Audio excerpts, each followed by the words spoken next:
गुरु का स्थान। एक राजा था। इसे पढ़ने लिखने का बहुत शौक था। एक बार इसने मंत्री परिषद के माध्यम से अपने लिए एक शिक्षक की व्यवस्था की। शिक्षक राजा को पढ़ाने के लिए आने लगा।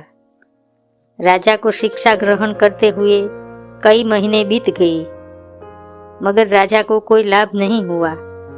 गुरु तो रोज खूब मेहनत करते थे, परंतु राजा को इस शिक्षा का कोई फायदा नहीं हो रहा था। राजा बड़ा परेशान। गुरु की प्रतिभा और योग्यता पर सवाल उठाना भी गलत था, क्योंकि वो एक बहुत ही प्रसिद्ध और योग्य गुरु थे। आखिर में एक दिन रानी ने राजा को सलाह दी कि राजन, आप इस सवाल का जवाब गुरुजी से ही पूछ कर देखिए। राजा ने एक दिन हिम्मत करके गुरुजी के सामने अपनी जिज्ञासा रखी।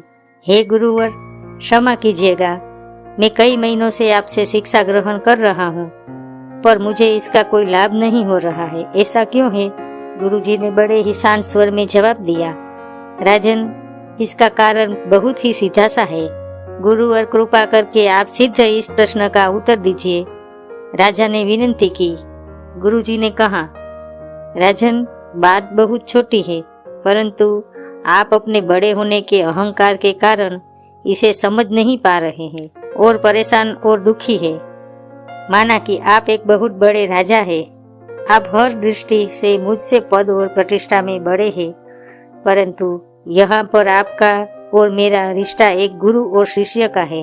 गुरु होने के नाते मेरा स्थान आपसे उच्च होना चाहिए, परंतु आप स्वयं ऊंचे सिंहासन पर बैठते हैं और मुझे अपने से नीचे के आसन पर बिठाते हैं। बस यही एक कारण है जिससे आपको न तो कोई शिक्षा प्राप्त हो रही है और न ही कोई ज्ञान मिल रहा है। आपके राजा होने के कारण मैं आपसे यह बात नहीं कह पा रहा था। कल से अगर आप मुझे ऊंचे आसन पर बिठाइए और स्वयं नीचे बैठे तो कोई कारण नहीं कि आप शिक्षा प्राप्त न कर पाए। राजा की समझ में सारी बात आ गई और इसने तुरंत अपनी गलती को स्वीकारा और गुरुवर से उच्च शिक्षा प्राप्त की।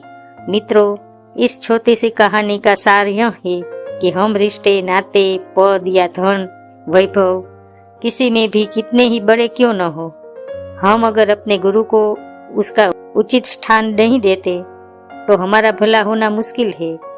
और यहाँ स्थान का अर्थ सिर्फ ऊंचा या नीचे बैठने से नहीं है। इसका सही अर्थ है कि हम अपने मन में गुरु को क्या स्थान दे रहे हैं।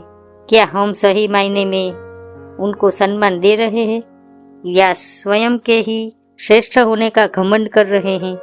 अगर हम अपने गुरु या शिक्षक के प्रति हे भावना रखेंगे तो हमें इनकी योग्यता और अच्छाइयों का कोई लाभ नहीं मिलने वाला।